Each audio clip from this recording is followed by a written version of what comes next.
మీ అందమైన గృహ నిర్మాణానికి ఎకోటెక్ బ్రాండ్ వారి మన్నికైన దృఢమైన యూపీవీసీ విండోస్ అండ్ డోర్స్ మన కరీంనగర్లో చారీ యూపీవీసీ విండోస్ అండ్ డోర్స్.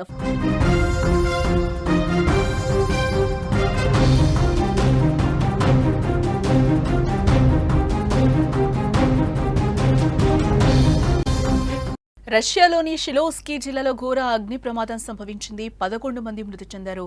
150 మందికి పైగా గాయాలైనట్లుగా తెలుస్తోంది. మాస్కోకు 250 కిలోమీటర్ల దూరంలో ఈ ప్రమాదం సంభవించింది. మంటల ధాటికి కాలి బూడిదైంది ఎలాస్టిక్ ఫ్యాక్టరీ. దట్టమైన పొగతో స్థానిక ప్రజలు ఒక్కసారిగా ఉక్కిరిబిక్కిరయ్యారు.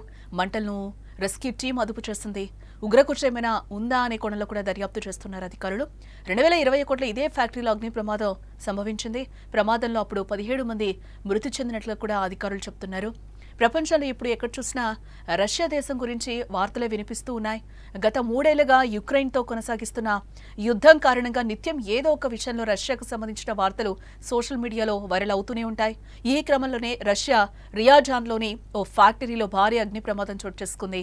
ఈ ఘటనలో 11 మంది మరణించగా 130 మందికి పైగా తీవ్ర గాయాల పాలయ్యారు. పేలుడు తీవ్రతకు కర్మాగారం దాదాపు ధ్వంసమైపోయింది. సమాచారం అందిన వెంటనే ఘటనా స్థలానికి సహాయక సిబ్బంది చేరుకుంది. శిథిలాల కింద చిక్కుకున్న వారిని వెలికి తీశారు. క్షతగాత్రులను సమీపంలోనే ఆసుపత్రికి కూడా తరలించినట్లుగా మనకైతే సమాచారం అందుతుంది. ఈ ప్లాంట్ రష్యా రాజధాని మాస్కోకు ఆగ్నేయ దిశగా షిలోవ్స్కీ జిల్లా రియాజాన్ ప్రాంతంలో ఉంటుంది. ప్రమాదం జరిగిన కర్మాగారంలో పేలుడు పదార్థాల ఉత్పత్తి జరుగుతోందని కూడా అధికారులు అంటున్నారు. మంటల ధాటికి ఎలాస్టిక్ ఫ్యాక్టరీ కాలి బూడిదైపోయింది. దట్టమైన పొగలు వ్యాపించడంతో చుట్టుపక్కల జనాలు ఉక్కిరిబిక్కిరయ్యారు. వెంటనే వారిని సురక్షిత ప్రాంతాలకు తరలించినట్లుగా తెలుస్తోంది. ప్రమాదానికి గల కారణాలు ఇంకా తెలియరాలేదు. ఫ్యాక్టరీలో భద్రతా నిబంధనలు పాటించడంలో ఏమైనా పొరపాట్లు జరిగాయా అన్న కోణంలో కూడా పరిశీలిస్తున్నారు. దీనిపై పూర్తి స్థాయిలో దర్యాప్తు జరుగుతోందని అధికారులు అంటున్నారు. కుట్ర ఏమైనా ఉందా అనే కోణంలో అధికారులు దర్యాప్తు చేస్తున్నారు. ఇది డ్రోన్ దాడి కాదని ప్రాథమిక దర్యాప్తులో తేలిందని కూడా అధికారులు ఒక పక్క నుంచి చెప్తున్నారు. ఇదిలా ఉంటే ఈ ఘటన రష్యా రాజధాని మాస్కోకు 250 కిలోమీటర్ల దూరంలో చోటు చేసుకుంది. ఇప్పటికే యుక్రెయిన్, అమెరికాతో ఉద్రిక్తతల నేపథ్యంలో ఈ పేలుళ్లు హాట్ టాపిక్ గా మారాయని చెప్పుకోవచ్చు. ఈ ప్లాంట్లో ఇది తొలి ప్రమాదమేం కాదు. గతంలోనే ఇక్కడ ఘోర ఘటన జరిగిందని చెప్తున్నారు. 2021 అక్టోబర్లో జరిగిన పేలుళ్లో 17 మంది కార్మికులు ప్రాణాలు కోల్పోయారు.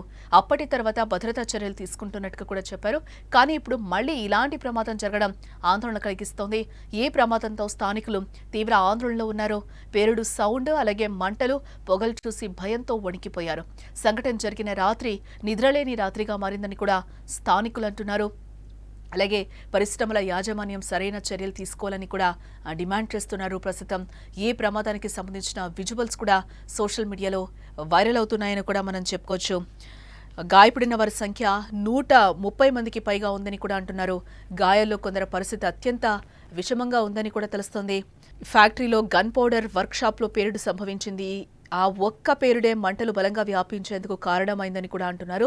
పేలుడు ధ్వని దూరం దాకా వినిపించిందని కూడా చెప్తున్నారు. సహాయక చర్యలు కూడా అక్కడ వేగవంతం చేసినట్లుగా తెలుస్తోంది. ప్రమాదం జరిగిన వెంటనే అత్యవసర సిబ్బంది రంగంలోకి దిగింది. అగ్నిమాపక దళాలు, రెస్క్యూ టీంలు వేగంగా స్పందించాయి. మంటల్ని అదుపు చేసే ప్రయత్నాలు చేసినప్పటికీ తీవ్రత పెరిగిన మంటల కారణంగా కొన్ని ప్రాంతాలు పూర్తిగా దగ్ధమయ్యాయని కూడా చెప్తున్నారు. ప్రమాదానికి గల అసలు కారణాలు ఇంకా గుర్తించలేకపోయారు. అయితే దర్యాప్తు అధికారులు పనిలో నిమగ్నమై ఉన్నారు. ఇటు ఫ్యాక్టరీలో భద్రతా నిబంధనలు పాటించడంలో ఏమైనా పొరపాట్లు జరిగాయా అన్న కోణంలో కూడా అధికారులు పరిశీలిస్తున్నారు. ఈ ప్లాంట్లో ఇది తొలి ప్రమాదమేం కాదు. గతంలోనూ ఇక్కడ ఘోర ఘటన జరిగింది. 2021 అక్టోబర్లో జరిగిన పేలుడు దాడిలో 17 మంది కార్మికులు మృతి చెందారు. అప్పటి తర్వాత భద్రతా చర్యలు తీసుకున్నట్లుగా కూడా చెప్పారు. కానీ ఇప్పుడు మళ్లీ ఇలాంటి ప్రమాదం జరగడంతో అక్కడ గ్రామస్తుల్ని ఆందోళన కలిగిస్తోందని కూడా చెప్పుకోవచ్చు. ఇక్కడ స్థానికులు ఈ ప్రమాదంతో తీవ్ర ఆందోళనలో ఉన్నట్లుగా కూడా తెలుస్తోంది. పేలుడు ధ్వని, మంటలు వారి రోజువారీ జీవితాలపై ప్రభావం చూపించాయని కూడా చెప్తున్నారు. రాత్రి నిద్రలేని రాత్రిగా మారింది. ఈ ఘటనతో ఆ ఫ్యాక్టరీలోని భద్రతా ప్రమాణాలపై ప్రశ్నలు తలెత్తుతున్నాయి. పరిశ్రమలోని శ్రామికుల సురక్షితమే ప్రధాన ప్రాధాన్యత కావాలనే డిమాండ్లు కూడా ప్రస్తుతం వెలువెత్తుతున్నాయని చెప్పుకోవచ్చు. ఇలాంటి ప్రమాదాలు మళ్లీ జరగకుండా చూడటం ప్రభుత్వ బాధ్యత అని కూడా చెప్తున్నారు. పరిశ్రమల యాజమాన్యం, అధికారులు మేలుకోకపోతే తక్షణ చర్యలు తీసుకోవాల్సిందే. షిలోవ్స్కీలో జరిగిన ఈ ప్రమాదం మర్చిపోలేని విషాద సంఘటనగా మిగిలింది.